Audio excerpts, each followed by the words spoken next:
Texaco Fire Chief dealers from coast to coast will present each Wednesday evening beginning October 5th from 9:30 to 10:30 p.m. Eastern Standard Time, the Texaco Star Theater, featuring Adolphe Menjou, Una Merkel, Charlie Ruggles, Jane Foreman, and Kenny Baker, with Betty Davis as guest star in a dramatic sketch directed by Max Reinhardt.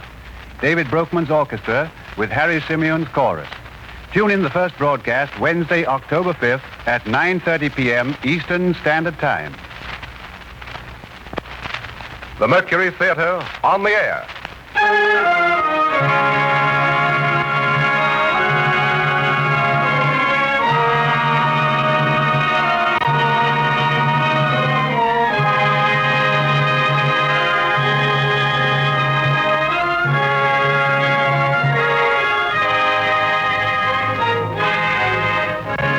Broadcasting System takes pleasure in bringing you the 12th in its series of weekly broadcasts featuring Orson Welles and the Mercury Theater on the air. Tonight, Broadway's and radio's most celebrated theatrical producing company brings to life the best-loved character in detective fiction, the Immortal Sherlock Holmes. The play is Orson Welles' own adaptation for radio of William Gillette's enduring melodrama based on the famous stories by Sir Arthur Conan Doyle.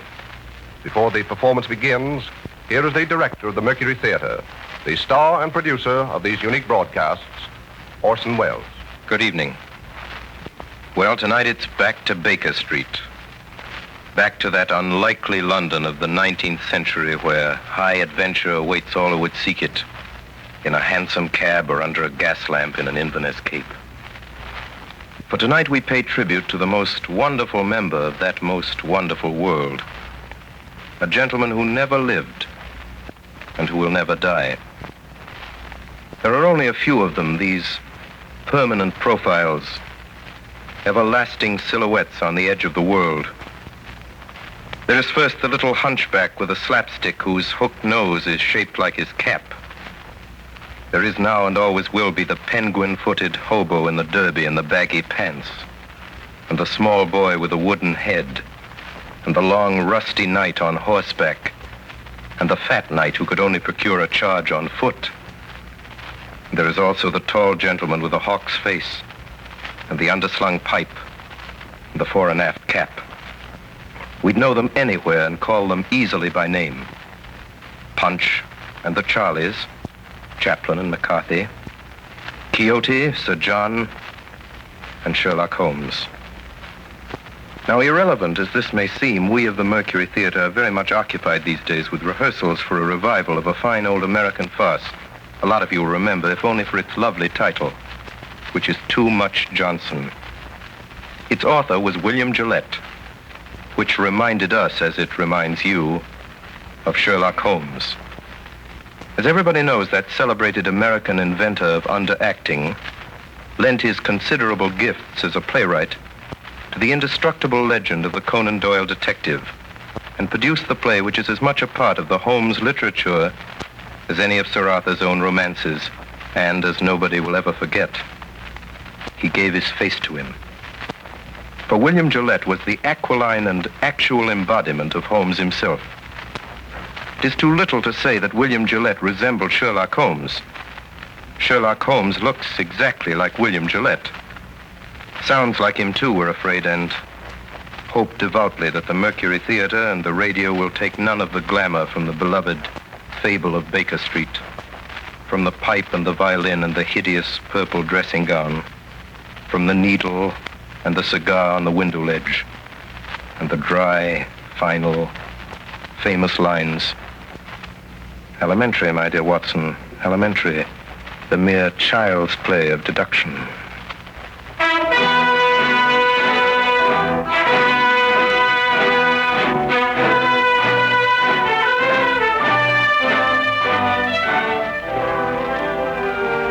My name is Watson. I am a doctor. It was in the year 1880 that Holmes and I were introduced by a mutual acquaintance. At the time, we were both looking for a lodging that would suit our moderate means. This we found on the second floor of a house at 221B Baker Street. And it was during the years that we occupied these chambers together that Holmes established his unique international reputation as a consulting detective.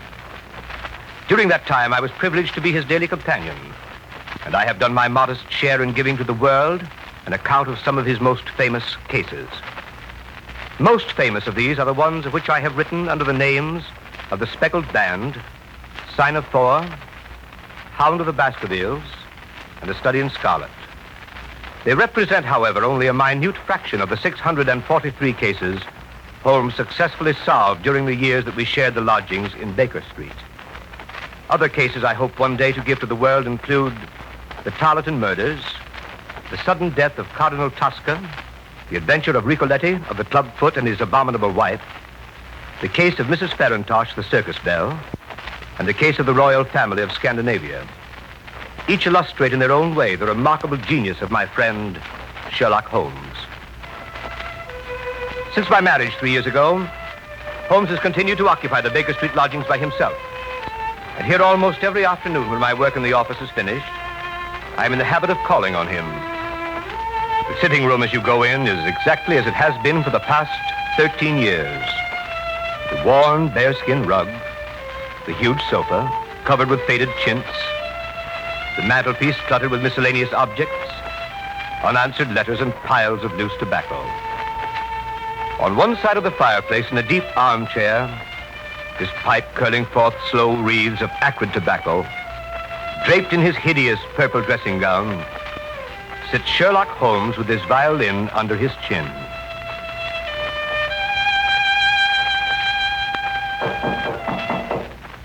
Come in. Oh, Watson, my dear fellow. How are you, Holmes? I'm delighted to see you. Perfectly delighted. Upon my word, I am, but, I'm sorry to observe that your wife has left you. She has gone on a little visit. But how did you know? How did I? Well, I like that. How do I know anything? How do I know you've been getting yourself very wet lately, that you're an extremely careless servant girl, and that you've moved your dressing table to the other side of the room? Holmes, if you had lived a few centuries ago, they'd have burned you alive. Such a conflagration would have saved me a great deal of trouble and expense. Tell me now, how did you know all that? Too simple to talk about. Scratches and clumsy cuts, my dear fellow, on the inner side of your shoe there, just where the firelight strikes it. Scratches, cuts. Somebody scraped away crusted mud and did it badly. Scraped the shoe along with it. There's your wet foot, my dear Watson, and your careless servant girl all on one shoe. Face badly shaved on the right side, always used to be on the left. Light must come from the other side. Couldn't very well move your window, must move your dressing table. Of course. But how the deuce did you know my wife was away? Oh, what the deuce is your second waistcoat button, Watson? And what the deuce is yesterday's buttonniere doing in today's lapel? And why the deuce do you wear the expression of it? Oh, marvelous. Elementary, my dear fellow, elementary. The child's play of deduction. I'm only doing it for your amusement before we pass on to more serious matters. Oh, what is it now, Holmes? Watson, my dear fellow, the enthusiasm which has prompted you to chronicle, and if you will excuse my saying so, somewhat to embellish my little adventures, you occasionally seen fit to introduce a certain element of romance which struck me as being just a trifle out of place. Something like working an elopement into the fifth proposition of Euclid. I merely refer to this in case you should see fit at some future time to chronicle a case on which I am about to embark. The strange case of Professor Robert Moriarty. Moriarty? I don't remember ever having heard of the fellow. No, Watson, you haven't. It is precisely this quality of invisibility that makes of Professor Moriarty the Napoleon of crime. Sitting motionless like an ugly, venomous spider in the center of his web. But that web having 1,000 radiations and the spider knowing every quiver of every one of them. And within 48 hours, I'll have the lines drawn so tightly around him that he can't move. I'll arrest him and his entire gang. Why, Holmes, this is a very dangerous My thing. dear fellow, it's perfectly delightful. My whole life is spent in a series of frantic endeavors to escape from the dreary commonplaces of existence. For a brief period, I escape. Congratulate me. The day before yesterday, I received in this room the visit of a certain foreign nobleman who has recently inherited a very considerable title and who is about to be married. Seems that this titled gentleman was so indiscreet as to fall in love with a young English lady by the name of Faulkner, socially his inferior, and to make her a promise of marriage. Later, at his family's insistence, the thing was broken off, and the young lady died shortly after of a broken heart, leaving behind a sister. Also, considerable evidence in the form of letters, photographs, and jewelry with inscriptions. These the sister kept. These, together with the sister, are now being held in a house in St. John's Wood by a pair of blackmailers who go by the name of Chetwood. So far as you see, my dear Watson, a fairly ordinary case of blackmail, hardly worth my attention. Last night, on my inspection, a certain element revealed itself which renders the case far more important than I had expected. And that element was... Professor Moriarty. Come in. Beg pardon, Mr. Holmes. Yes, Billy, what is it? Gentleman to see you by the name of Foreman. Show him in, Billy. Show him in. Yes, Mr. Holmes. Come in, Mr. Foreman. Good evening, Foreman. Good evening, Mr. Holmes. Watson, this is Inspector Foreman. Since the day before yesterday, he occupies the position of butler under the name of Judson in the home of Mr. and Mrs. Chetwood, blackmailers of St. John's Wood. Well, Foreman, any news? Yes, sir. This morning, a little after 9, Chetwood and his wife drove away in a four-wheeler. They returned about 11. Bassett was with them. You know him, though? Yes. When I last had the occasion to meet Mr. Bassett, he got 2 years for safecracking. Go on, Foreman. Well, they took this man Bassett into the library. I got a look at him from the outside. And there he was opening up the safe where they'd been keeping the letters. Go on. In the end, when they got the safe open, it was empty. The letters were gone. It seems like the Faulkner girl got them back somehow. That got them pretty excited. Bassett went out to send a telegram. Have you got a copy of it? Yes. Here it is, sir. It's in code. Moriarty. I thought so, Watson. This case is taking a most promising turn. Foreman, you return at once to the house at St. John's Wood. Within 10 minutes, I shall be there myself. If I remember correctly, the kitchen is immediately below the drawing room. Yes. When I knock over a chair in the drawing room, you overturn a lamp in the kitchen, scatter smoke balls, and give an alarm of fire. All other instructions remain unchanged. Very good, sir. Hurry, Foreman. Yes, Mr. Holmes. Well, my dear Watson, begins to look like a most interesting evening.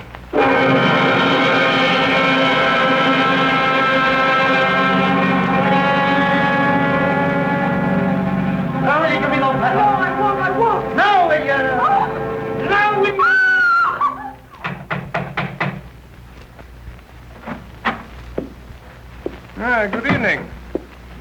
My name is Sherlock Holmes. Whom did you wish to see, Mr. Holmes? Oh, thank you so much, Mr. Chetwood. I had myself announced by the butler on my way up. Butler? I didn't... Oh, very well. Oh, here he is. Yes, Judson. Miss Faulkner begs Mr. Holmes to excuse her. She is not well enough to see anyone this evening. Will you please hand this card to Miss Faulkner and say that I beg your pardon, Mr. Holmes, but it's quite useless, really. Oh, I'm so sorry to hear it. Yes, Miss Faulkner is, I regret to say, quite an invalid. She is unable to see anyone. Her health is so poor. Has it ever occurred to you, Mr. Chetwood, that she might be confined to the house too much? How does that concern you? It doesn't. I simply make the suggestion. Might like to think it over. What's your butler's name? Judson, sir. Very well, Judson. Go on, take my card up. Very good, sir. Well, this is really too good. Why, of course, he can take up your card or your note or whatever it is if you wish it so much. I was only trying to save you the trouble. Thanks. It's hardly any trouble at all to send up a card. You know, Mr. Holmes, you interest me very much. Oh, really? On my word, yes. We've all heard of your wonderful methods, the astonishing manner in which you gain information from the most trifling details. Now, I dare say, in this brief moment or two, you've discovered any number of things about me. Nothing of consequence, Mr. Chetwood. I hardly more than asked myself why you were so distressed to see me at this particular moment, and what there can possibly be about the safe in the lower part of that desk to cause you such painful anxiety. Very good. Very good indeed. If those things were only true now, I'd be wonderfully impressed. It would be absolutely remarkable. Excuse me, sir. Judson. A message for you, Mr. Chetwood. You'll excuse me, I trust. It's from, Miss Faulkner. Well, really, she begs to be allowed to see you, Mr. Holmes. She absolutely implores it. Well, I suppose I shall have to give way. Judson, ask Miss Faulkner to come down to the drawing room. Say that Mr. Holmes is waiting to see her. Very good, sir. Quite remarkable, upon my soul. May I ask, if it's not an impertinent question, what message you sent up that could so have aroused Miss Faulkner's desire to come down? Merely if that she wasn't down here in 5 minutes, I'd go up. Oh, that was it. Yes, quite so. And unless I'm greatly mistaken, I hear the young lady on the stairs. In which case she has a minute and a half to spare. Alice, that is Miss Faulkner. Let me introduce Mr. Sherlock Holmes. Mr. Holmes. Miss Faulkner. I'm really most charmed to meet you. Although it does look as if you'd made me come down in spite of myself, doesn't it? I thank you very much indeed for consenting to see me, Miss Faulkner, but regret to observe that you were put to the trouble of making such a very rapid change of dress. Oh, yes. I did hurry a trifle, I confess. Mr. Holmes is quite living up to his reputation, isn't he, Freddie? Come in. Yes, ma'am. What are you doing here, Judson? I beg pardon, ma'am. I was answering the bell. What bell? The drawing room bell, sir. What do you mean, you blockhead? No one rang the bell. I'm quite sure it was rung, sir. Well, I tell you it did not ring. Your butler is right, Mr. Chetwood. The bell did ring. How do you know? I rang it. What do you want? I want to send my card to the real Miss Faulkner. The real? I said the real Miss Faulkner. Judson. Yes, sir. Holmes, what right have you to ring for servants and give orders in my house? What right have you to prevent my cards from reaching their destination? And how does it happen that you and this woman are resorting to trickery and deceit to prevent me from seeing Alice Faulkner? Through some trifling oversight, Judson, neither of the cards I handed to him has been delivered. Kindly see that this error does not occur again. My orders, sir. Ah, you have orders. I can't say, sir. You were told not to deliver my card. What business is it of yours, I'd like to know? I shall satisfy your curiosity on that point in a very short time, Mr. Chetwood. Yes, and you'll find out in a very short time that it isn't safe to meddle with me. It wouldn't be any trouble at all for me to throw you out into the street. Possibly not, but trouble would swiftly follow such an experiment on your part. It's a cursed lucky thing for you I'm not armed. Yes, well, when Miss Faulkner comes down, you go and arm yourself. Arm myself? I'll call the police. What's more, I'll do it now. Oh, no, you will not do it now. You will remain where you are until the lady I came here to see has entered this room. What makes you so sure of that? Because you will prefer to avoid an investigation of your suspicious conduct, Mr. James Larrabee. Larrabee? That is the name under which you are known to Scotland Yard, I believe, Mr. Chetwood. This lady here is your wife. As to you, Judson, you will either deliver that card to Miss Faulkner at once or sleep in the police station tonight. It's a matter of small consequence to me which you do. Shall I go, sir? Go on. Take up the card. It makes no difference to me. A short time since, Larrabee, you displayed an acute anxiety to leave the room. Pray do not let me detain you or your wife any longer. Take it you prefer to remain while I talk to Miss Faulkner? We do, Mr. Holmes. Ah, at last, Miss Faulkner.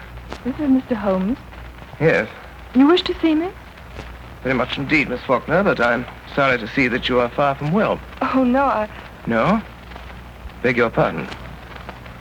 What does this mark mean? Oh, nothing. Nothing? No. And the mark here on your neck, plainly showing the clutch of a man's fingers, does that mean nothing also? It occurs to me that I should like to have an explanation of this. Possibly you can furnish one, Mr. Larrabee. How should I know? It seems to have occurred in your own house. What if it did? You'd better understand that it isn't healthy for you or anyone else to interfere with my business. Ah, that is your business. We have that much at least. Pray be seated, Miss Faulkner.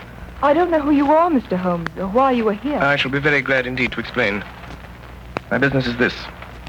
I've been consulted as to the possibility of obtaining from you certain letters addressed to your sister, which are supposed to be in your possession. I cannot give up my sister's letters, Mr. Holmes. There are other things besides revenge. There is punishment. Believe me, Miss Faulkner. There is nothing more to say. Good night, Mr. Holmes. But my dear Miss Faulkner... Oh, I'm so sorry. How clumsy of me to turn over this chair. Fire! Fire! Oh, help! Oh, what's that? What's that? What is What's going on in your house here? The lamp, sir. Lamp? The lamp in the kitchen, sir. It fell off the table and everything down there is blazing, sir. Quick, sir, come down. We're coming. Don't alarm yourself, Miss Faulkner. There is no fire. No fire. The smoke was all arranged for. Arranged for? What does it mean, Mr. Holmes? Means this, Miss Faulkner. Means that I wanted a package of letters, Miss Faulkner, and that by following your eyes just now, when you thought there was a fire, I discovered that you had hidden them in the upholstery of this chair. Yes. Quite elementary, as you see. And now that they're in my possession, there seems to be no reason for me to remain any longer in this house. Good night, Miss Faulkner. Miss Faulkner. Yes? I can't take them, Miss Faulkner. These letters belong to you. I find that I cannot keep them unless you can possibly change your mind and let me have them of your own free will. I suppose you could. I will therefore return them to you and, here's our friend Mr. Larrabee returning from the fire. So, you've got the letters, have you? Now I suppose we're going to see you walk out of the house with them. On the contrary, you're going to see me return them to their rightful owner. Miss Faulkner, here are your letters. Should you ever change your mind and be so generous, so forgiving as to wish to return these letters to the one who wrote them, you have my address. In any event, rest assured there will be no more cruelty, no more persecution in this house. Thank you, Mr. Holmes. You are perfectly safe with your property, Miss Faulkner, for I shall so arrange it that your faintest cry of distress will be heard. And if that cry is heard, it will be very unfortunate for those who are responsible. As for you, Mr. Larrabee, and you, Madame, I beg you to understand that you continue your persecution of that young lady at your peril. Good night. Miss Faulkner. Come here, Miss Faulkner. Now. Are you going to give me those letters? No, never. Are you going to give me those letters? Now then. Be careful, Jim. You shut up. Now then, Miss Faulkner. Do you give me those letters, or do I break your arm? What's that? Someone knocked on the door. No, it was on that side. Did you call, madam? I think someone knocked, Judson. I'll see, madam.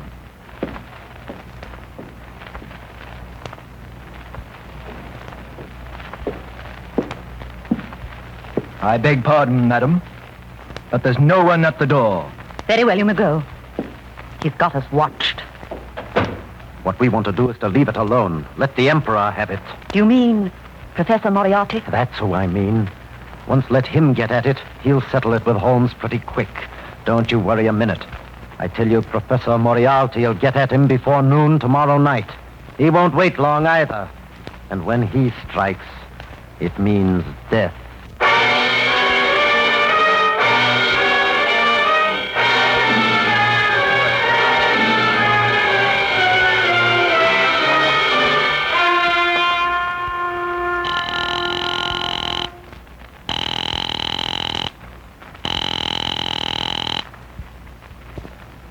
Number? 82, 371. Correct. Moriarty speaking. Come in, Bessie. Your report. Come in from Manning. The whole thing was a trap, set and baited by an expert. And Manning? Manning has disappeared. Disappeared. Sherlock Holmes again. And now this Larrabee job. He's in on that, too. And that's where he's made his mistake. Mr. Holmes is playing rather a dangerous game, Bassick. Inspector Wilson tried it 7 years ago. Wilson is dead. 2 years later, Henderson took it up. We haven't heard anything of Henderson lately, eh? Not a thing, sir. We'll see about that. Miss Holmes is rather a talented man. He doesn't realize there isn't a street in London that'll be safe for him if I whisper his name to Cragen. I might even make him a little call myself, just for the satisfaction of it. Just for the satisfaction of it. Baker Street, isn't it, this place? Baker Street, eh? Baker Street, sir. We could make it safe. We could make it absolutely safe for 3 streets in every direction. Yes, sir, but we could. We've done it over and over again elsewhere. Police decoyed, men in every doorway. Do this tonight in Baker Street. At 9 o'clock, call his attendants out on one pretext or another and keep them out. You understand? I'll see this Sherlock Holmes myself. I'll give him a chance for his life. Bassick. Yes, sir. Notify the Lascar that I may require the gas chamber at Stepney tomorrow night. And have Craig in there at 10:15 with his crew. Tell Larrabee I shall want him to write a letter to Mr. Sherlock Holmes, which I shall dictate. Meet me here at 7. And Bassick, place your men at 9 tonight for Sherlock Holmes's house in Baker Street. You'll still go there yourself, sir? I will still go there myself. At this meeting tomorrow night, sir, to get him in the gas chamber. If I fail to kill him in Baker Street, you'll have him in Swandam Lane. Either way, I have him, Bassick. 2 strings to our bow. 2 strings, eh, Bassick? Yes,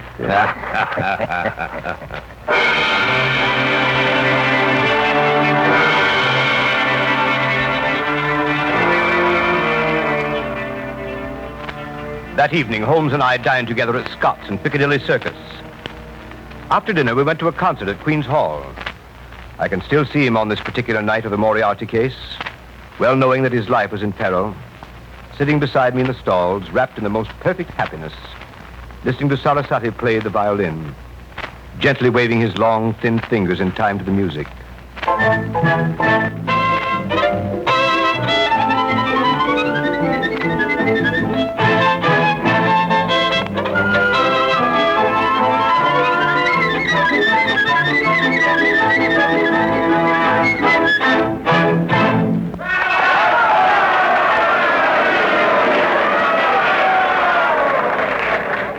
When it was over, he rose, put on his long coat, and started with long steps in the direction of the street.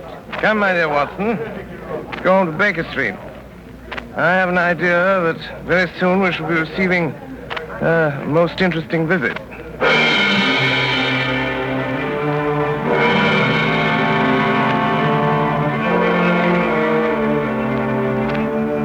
In front of Queen's Hall, we hailed a hansom, and as we came down Baker Street, we could see that the light was burning on the second floor of 221B. We went up the dark, narrow stairs.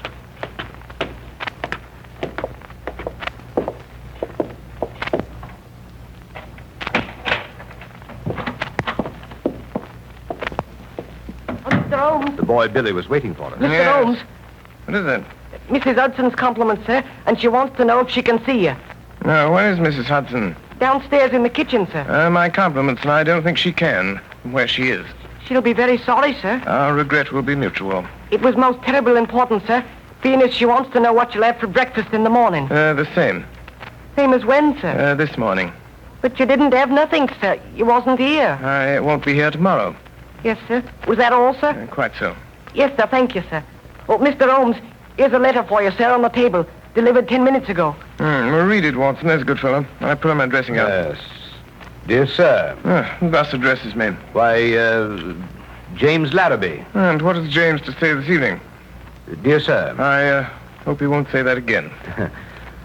I have the honor to inform you that Miss Faulkner has changed her mind regarding the letters, etc., which you wish to obtain, and has decided to dispose of them for a monetary consideration. If you wish to negotiate, will you be at 9 o'clock at the Guards' Monument at the foot of Waterloo Place? You will see a four-wheeler with wooden shutters to the windows. If you have the cab followed or try any other underhand trick, you won't get what you want. Let me know your decisions. Yours truly, James Larrabee. Mine truly. Well, later, perhaps. What does the fellow mean? Fellow means to sell me a base imitation for a large sum of money of certain letters that he does not possess. I shall probably buy them from him. Now, see if I have the points. Tonight, 11 o'clock, Guards Monument, cab with wooden shutters, no one to come with me, no one to follow. Or I don't get what I want. Quite right. But this cab with the wooden shutters? Merely a little device to keep me from seeing where they're taking me. Billy. Yes, sir. Give this to the man. It was a woman, sir. Oh, young or old? Looked quite young, sir. Handsome? Four-wheeler, sir. Seen the driver before? Yes, sir, but I can't think where. Hand this to the lady, apologize for the delay, and look at the driver again. Yes, sir. But, my dear Holmes, you didn't say you would go. But I certainly did. But this fellow means mischief. This fellow means the same. I beg pardon, sir. A message come over from the chemist on the corner to say a man has been hit by a bus. Looks like his legs broke. And would Dr. Watson kindly step over and help till the ambulance Oh, you comes? certainly are. Go at once. I'll be back in a minute, Holmes. Billy. Yes, sir. Who brought that message? Boy from the chemist, sir. Yes, of course, but which boy? Must have been a new one, sir. I ain't seen him before. Billy, get downstairs quickly. Look after the doctor. If the boy's gone, there's a man with him. It means mischief. Let me know. Don't stop to come up. Ring the doorbell. I'll hear it. Ring it loud. Yes, sir.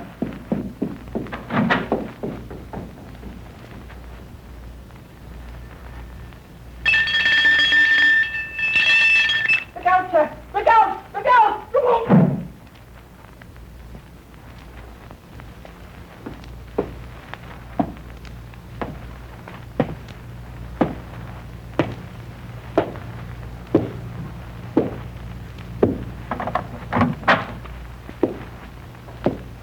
Dangerous habit, Mr. Holmes, to finger loaded firearms in the pocket of one's dressing gown. I give you my word, Professor Moriarty. You'll be taken from here to the hospital if you keep your hand behind you like that. That's better. In that case, please put your revolver on the table. You evidently don't know me. I think it's quite evident that I do. Pray have a chair, Professor. I can spare you 5 minutes. That is if you have anything to say. Careful. What are you about to do, Professor Moriarty?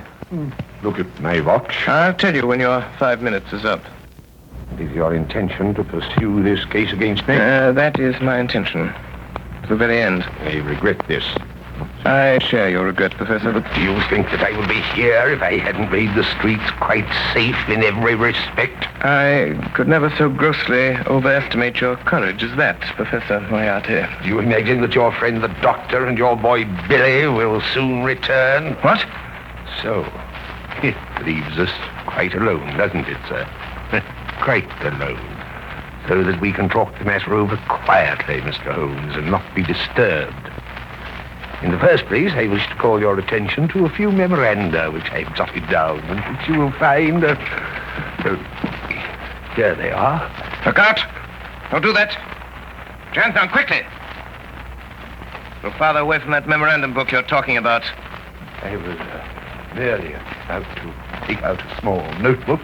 Well, merely don't do it. I don't want it. I've got one of my own. If you want it, we'll have someone get it for you. I always like to save my guests unnecessary trouble. I observe that your boy doesn't answer the bell. No, but I have an idea that he will before long. It may possibly be longer than you think, Mr. Holmes. What? That boy? Yes, that boy. At least we'll try the bell once more, Professor. Doesn't it occur to you that he may possibly have been detained, Mr. Holmes? It does, Professor. But it also occurs to me that you're in very much the same predicament, Professor Moriarty. I beg pardon, sir. Someone tried to hold me, sir. It's quite evident, however, that he failed to do so. Yes, sir. He's got my coat, sir, but he ain't got me. Billy. Yes, sir. Billy, the gentleman I'm carefully pointing out to you with this 45 desires to have us gather something of his left hand inside coat pocket. He's not feeling quite himself today, and the consequence of his trying to do it himself might prove fatal. I suggest you attend to it for him. Yes, sir. Is this it, sir? This gun? Quite so. Quite so. Put it on the table. Not there, Billy. On this table, where I can reach it. It's more like it. That's all, Billy. Shall I see if he's got another, sir? Why, Billy, you've surprised me. After the gentleman's taken the trouble to inform us that he hasn't. When, sir? When he made a snatch for this one. And now, Professor, now that we have your little memorandum book, do you think of anything else you'd like before Billy goes? Any little thing you've got that you don't want? So sorry. That's all, Billy. Thank you, sir. Listen, Holmes, to me. On the 4th of January, you crossed my path. On the 23rd, you incommoded me. And now, at the close of April, I find myself placed in such a position through your continual interference that I'm in positive danger of losing my liberty. Have you any suggestions to make? No, I have no suggestions to make. I have a fact to state. If you don't drop it at once, your life's not worth that. I'm afraid, Professor, that in the pleasure of this conversation, I'm neglecting more important business. If you'll excuse me a moment while I get my pipe off the mantelpiece here. I came here this evening, Mr. Holmes, to see if peace could not be arranged between us. Quite so, quite so. You've seen fit not only to reject my proposals, but to make insulting references coupled with threats of arrest. You've been warned of your danger. You don't heed that warning. Perhaps you'll heed this. Up with your hands, Mr. Holmes. Up with them, Didn't imagine I'd leave that gun loaded, did you, Professor Moriarty? Here are your cartridges. I didn't suppose you'd want to use that gun again, so I took them out while you were talking and put them in my pocket. You'll find them all there, Professor. Billy, Yes, sir. will you please show Professor Moriarty the door? Yes, sir. This way, sir. Don't ever say I didn't warn you, Mr. Holmes. No, Professor Moriarty. No, I never will. Billy, come here. Yes, sir. Billy? Billy, you're a good boy. Yes, sir. Thank you, sir.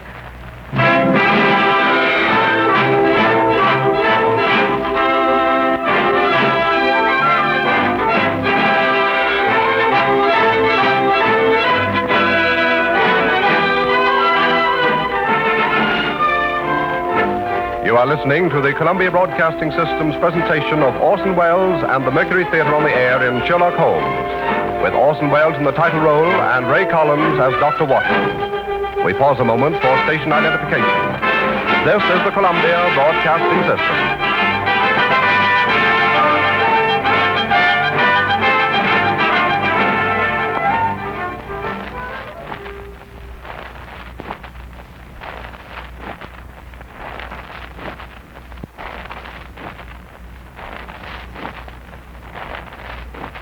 We continue now with this CBS presentation of Sherlock Holmes, played by Orson Welles and the Mercury Theater on the air.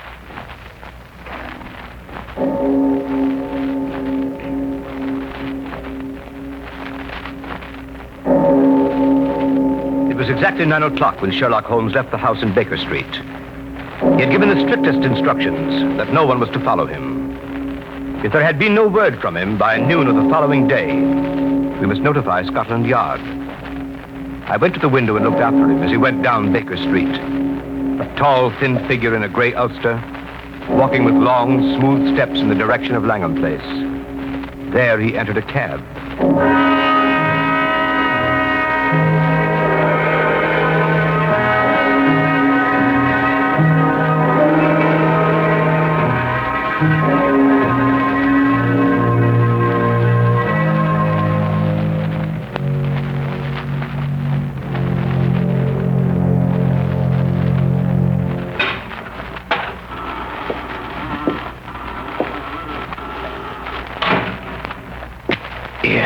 What are you doing, lighting matches here? That's what I'm doing. Chuck it. Why should I chuck it? There might be gas, you fool. There ain't no gas. It's been 4 days since we had gas in the room. And I still say there might be gas. Did you check it? Well, I will. Here goes. Ready? Give it a turn. Yeah, that'll do. Turn it off.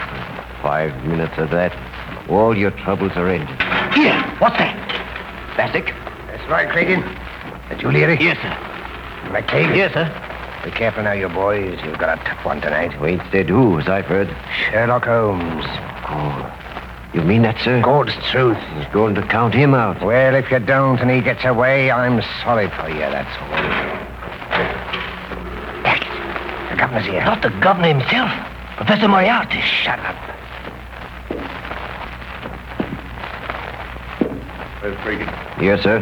got your full crew. All here, sir. No mistakes tonight, Creighton. I'll be careful of that, sir. This is Larrabee. Hello. He's in on this job. Hello, Larrabee. What's that door, Bassick? Small cupboard, sir. No outlet? None whatever, sir. That window? Nailed down, sir. Man might break the glass. If he did, he'd come up against the heavy iron bars outside. We'll have him tied down before he can break any glass, sir. You've used it before, eh? Of course, you know it's airtight. Every crevice is sealed, sir. When the men have turned the gas on him, they leave by this door. Yes, sir. We made quite secure. Heavy bolts on the outside, sir. Solid oak bars overall. Let me see how quick you can operate them. They tie a man down, sir. There's no need to hurry. Let me see how quick you can operate them. Leary. Yes, sir.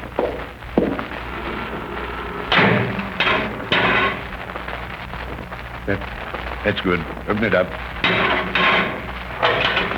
Now, Creighton, and the rest of you, one thing remember. Whatever happens, no shooting tonight. Not a single shot. You'll be heard in the alley below. First thing is to get his revolver away before he has a chance to use it. 2 of you attract his attention in front. The other come up on him from behind and snatch it out of his pocket. Then you have him. Arrange that, Creighton. Oh, I'll attend to it, sir. Mr. Larrabee, you understand? They wait for you. I understand, sir. They give you this opportunity to sell him the packet of letters you forged and get what you can for your trouble. A few £100 doesn't interest me, Mr. Larrabee. What I'm after is Holmes. I understand, sir. When you've finished and got your money, you whistle, and these gentlemen come in. And hear it. You hear that, Creighton? That's right. And Creighton, at the proper moment, present my compliments to Mr. Sherlock Holmes and say that I wished him a pleasant journey to the other side. Come on, Bassick. Good night, gentlemen. Good night. Good night. Good night, Larrabee. Good night, sir. All right, boys. Clear. When you hear the whistle, in you come. Right you are, sir. Larry. Yes, sir. You get down on the corner below. Let me know when he comes. I will let you know. Well, when you see him driving up, come down the alley and whistle 3 times. Very good, sir. Here. What's this? How did you get in? What are you doing there in the passage? Hey! What is it, Larry? A woman here in the passage. Bring her in. Come on, you. Come on. Oh, it's you, Miss Faulkner. It's true, then. How did you get to this place? I followed you in a cab. What have you been doing since I came up here? Informing the police, perhaps? No. I was afraid he'd come, so I waited. To warn him, I suppose. No. To warn him, yes. You're going to swindle and deceive him, sell him a packet of false letters. I know that. What else are you going to do to him? Wouldn't you like to know? Where are those men who came up here? What men? 3 terrible-looking men. I saw them go in at the street door. You don't mean these men, do you, Miss Faulkner? Fire up, boys! Can't make a noise. Here you are. Fire up! Listen. That's him. There he is now. What? Holmes? That's him. That's the signal. He won't have time to get her out. Shut her in there in the cupboard. Yeah, that'll do. In with her. Into the cupboard. Hey, there ain't no lock to this here cupboard door. Drive something in there. Here, this knife. Yeah. This'll do it. Yeah. That'll hold her. Now, get out. Quick, quick!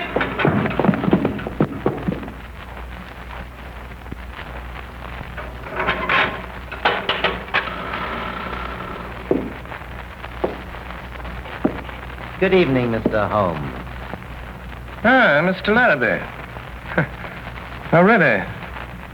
I certainly thought after all this driving about in a crow's cab, you'd show me something new. Seen it before, have you, Mr. Holmes? Oh, well, a time or two. Now to come to think of it, I nabbed a friend of yours in this place while he was trying to drop himself out of the window.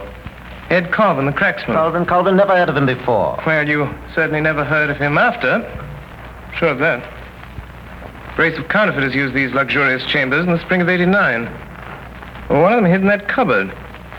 We pulled him out with the heel. Quite interesting, but times have changed since then. So they have, Mr. Larrabee, so they have. But then it was only cracksmen, counterfeiters, pickpockets, and petty swindlers of various kinds. But now... Well, what now? Well, between you and me, Mr. Larrabee, we've heard some not altogether agreeable rumors. Rumors of some pretty shady work not far from here. A murder to a very peculiar kind.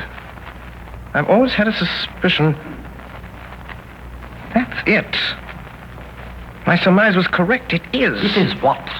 This room is corked, sealed. What does that signify to us? Nothing to us, Mr. Larrabee, nothing to us. But it might signify a good deal to some poor devil who's been caught and gassed in this trap. Well, if it's nothing to us, suppose we leave it alone and get to business. My time is limited. Yeah, of course. I should have realized that these reflections could not possibly appeal to you. Smoke? Have a cigar, Mr. Holmes? Oh, thanks. Well, good cigar, this, Mr. Larrabee. A genuine Havana. Glad you like it. Now, here is the little packet of letters which is the object of this meeting. I haven't opened it yet, but Miss Faulkner tells me everything is there. I suppose, Mr. Larrabee, that as Miss Faulkner knows nothing about this affair, we omit her name from the discussion. What do you mean? Who told you she doesn't know? You did. Every look, tone, gesture, everything you've said and done since I've been in this room has informed me that Miss Faulkner has never consented to this transaction. It is a little speculation of your own. Oh, I suppose you think you can read me like a book. Oh, no, like a primer. Well, let it pass. How much will you give? £1,000. I couldn't take it. What do you ask? 5,000. I couldn't give it. Why, I've been offered 4,000 for this little packet. Why didn't you take it? Because I intended to get more. Oh, that's too bad. If they offered 4,000, they'll give 5. They won't give anything. Why not? They've turned the case over to me. Oh. Will you give 3,000? Mr. Larrabee, strange as it may appear, my time is limited as well as yours. I have brought with me the sum of £1,000, which is all that I wish to pay. If it is your desire to sell at this figure, kindly appraise me of the fact at once. If not, permit me to wish you a very good evening. Well? You can have it. It's too small a matter to haggle over. Give me the money. Certainly. I thought you said you'd only brought just 1,000. I did. This is it. You brought a trifle more, I see. Quite so. I didn't say I hadn't brought any more. Oh, you can do your little tricks when it comes to it, can't you? It depends on who I'm dealing with. Here, you give me that money. Come on, quick, hand it over. Now, I've got you where I want you, James Larrabee. You've been so cunning and so cautious and so wise, we couldn't find a thing to hold you for, but this little slip will get you in for robbery. You'll have me in, will you? What are your views about being able to get away from here yourself? I do not anticipate any particular difficulty. Robbery, eh? Why, even if you got away from here, you haven't got a witness. You haven't got a witness to your name. I'm not so sure of that, Mr. Larrabee. Not so sure of that. You usually fasten this cupboard door with a knife. Come away from that door! Faulkner! Stand back. Contemptible scoundrel, what does this mean? I'll show you what it means, crack it quick! I'm afraid you're badly hurt, Miss Faulkner. Mr. Holmes, look behind you! James! Here, hold it there, boy. I'll have to ask you gentlemen to wait just one moment, please. Here there. What's the idea of sitting down and writing? What are you writing? writing your will, I suppose. No, only a brief description of one or two of your gentlemen, the police. Wait a bit. You better listen to me, Mr. Holmes. We're going to tie you down nice and tight to the top of that table. Why, you surprise me, gentlemen. Thinking you're so sure of anybody in this room. And 3 bars gone out of that window. Bars or no bars, you're not going to get out of here as easy as you expect. There are so many ways, Mr. Larrabee, that I hardly know which one to choose. Well, you better choose quick, I can tell you that. I'll choose at once, Mr. Cregan. And my choice falls on this chair. My God! The light! Get away in the chair! Look out! Hey, guys! Look at his cigar! Try him by the cigar! Look at his cigar! Look out! He's over the window! He's up on the ledge! He's climbed out! Look at his cigar! Get him quick! After him! There he goes! He's out! By the window! No, gentlemen, no, not by the window. I'm leaving by the door. By the way, I left my cigar for you on the windowsill. Good evening, gentlemen.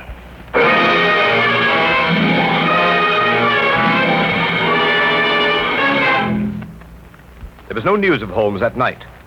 And Billy reported next morning that he had not breakfasted at home. I had a busy morning at my office in Harley Street. It was after 11 before the last of my appointments was over. And still no news of Holmes. Did you ring Dr. Watson? Oh, Parsons. Is there anyone waiting? I have to be in Baker Street at noon. There's one person in the waiting room, Doctor. A lady, sir, and she wants to see you most particular. Hey, what about?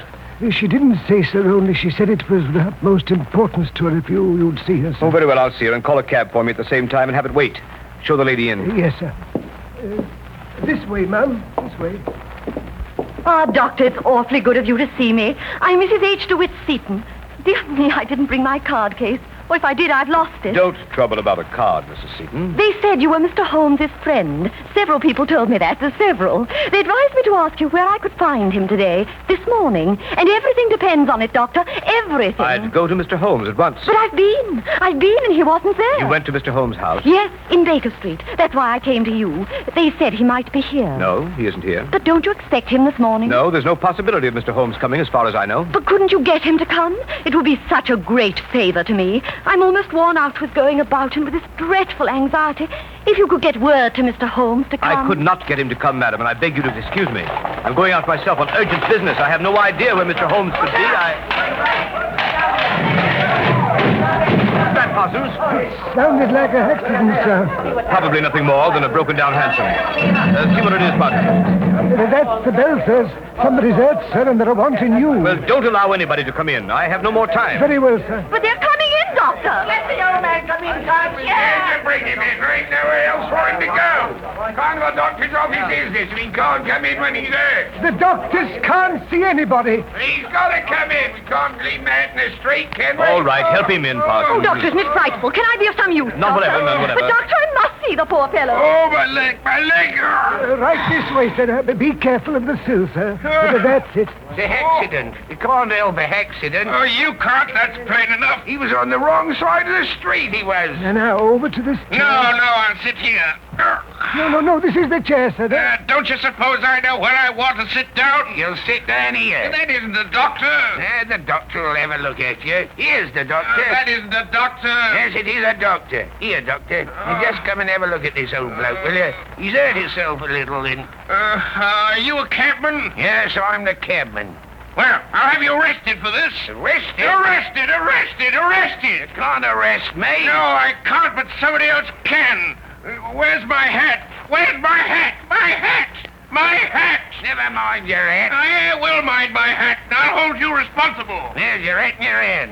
Go on, sit down. That isn't my hat. Here, you're responsible. I'll have you arrested. Here, come back. I'll go and stick around here. You know, I got to go and attend to my meeting horse. Bring your horse in here. I want to speak to him. Conspiracy. I won't stay in this place. If I ever get out of here alive... What are you staring at me for, lady? Parsons, tell that cab to wait for me. I must see if he's badly hurt. Yes, sir. Now, my friend, if you'll sit quiet for one moment, I'll have a look at you. Well, stay still, will you? Well, how can I... Remarkable weather we're having, eh, Doctor? Holmes! What on earth? How about having me remove some of this ridiculous disguise, Watson? Holmes! Is that you? Quite so, my dear fellow, quite so. Holmes! Watson, don't let get out that window. Look out, the blind! What do you want me to do? Nothing. already been done by Mrs. Larrabee here. Look out, Holmes. She can get out that way. I don't think so, Watson. Foreman. I've got her, sir. Good work, Foreman. Now take this lady in charge. Yes, sir. Very good, Foreman. Wait for me outside. Yes, sir. Oh, Watson, my dear fellow, I regret to say that up to the present time, Professor Moriarty himself has not risen to the bait. Where do you think he is? In the open streets, under some clever disguise. Watching for a chance to get at me. And was this woman sent in here? Quite so. A spy. To let them know by some signal if she found me in the house. Now they know. Pull down that blind, Watson. I don't care to be shot at from the street. I imagine we shall hear from Professor Moriarty very soon now. Mr. Holmes! Mr. Holmes! What did I tell you? He's come, sir. From where? The house across the street. He was in there watching these windows. He must have seen something, for he's just come out. There was a cab waiting in front of this house, sir, and he's climbed up and changed places with the driver. Get out again quick, Billy, and keep your eye on him. Yes, sir. Thank you, sir. Watson, if you let me have a rather heavy portmanteau for a few moments, I won't do it any harm. Parsons, my large Gladstone over there in the corner. Bring it here, please. Yes, sir. Yes. Here you are, sir. Here's the portmanteau. Thank you, Parsons. Put it down there. Thank you so much. Parsons, you ordered a cab for the doctor a short time ago. It's been waiting, I believe. Yes, sir, I think it has, sir. Be so good as to tell the driver to come in here and get a valise. When he comes, tell him that's the one. Very good, sir. My dear Watson, times like these you should tell your man never to take the first cab that comes on call, nor yet the second. The third may be safe. But Holmes, All right, I'm cabby. Here it is, cabby. Here, right in this way. This bag I want taken down, Aren't you all getting it? all right. Goodbye, Watson. Bye, Watson, old fella. Wait a minute, driver. It's pretty heavy, I'm afraid. Let me help you. Watson, I'll write to you from Budapest. Yes, but Holmes... Here, driver. Just let me tighten up these straps a bit. Here we are, that's right. I'll hold it, driver. You pull the strap. A few little things in this bag that I wouldn't like to lose. Won't you, Wilson? And it's just as well to make quite sure. Is it not, Professor Moriarty? By means of a simple pair of handcuffs. Blast you, Holmes. Do you imagine, Sherlock Holmes, that this is the end? I ventured to dream that it might be. Are you quite sure the police will be able to hold me? Professor Moriarty, I'm quite sure of nothing. Take him away, Foreman.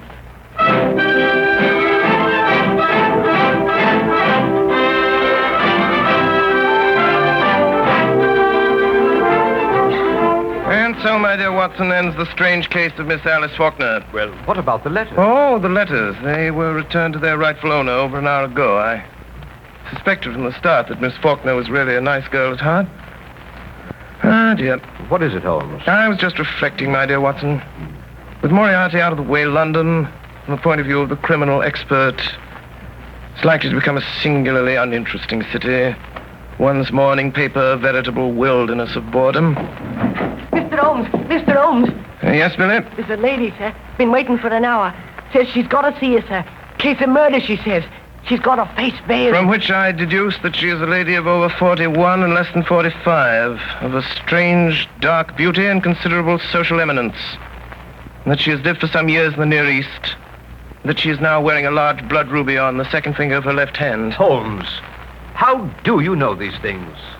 It's amazing. Elementary, my dear Watson. Elementary. The child's play of deduction.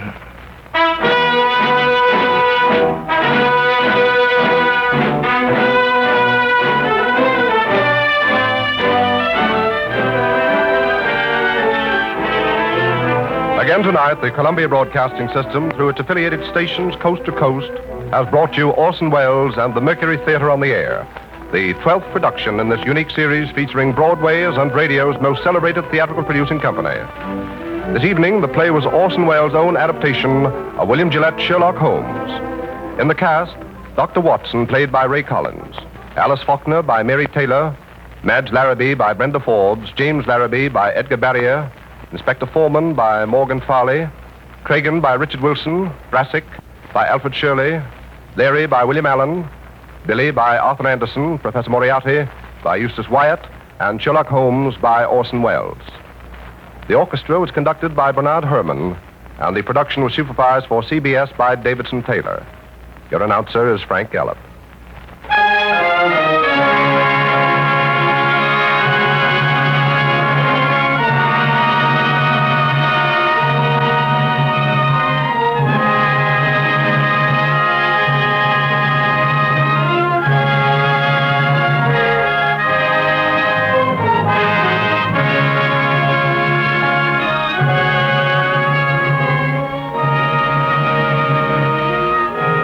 Sunday evening at the same time, another classic narrative dramatized by Orson Welles.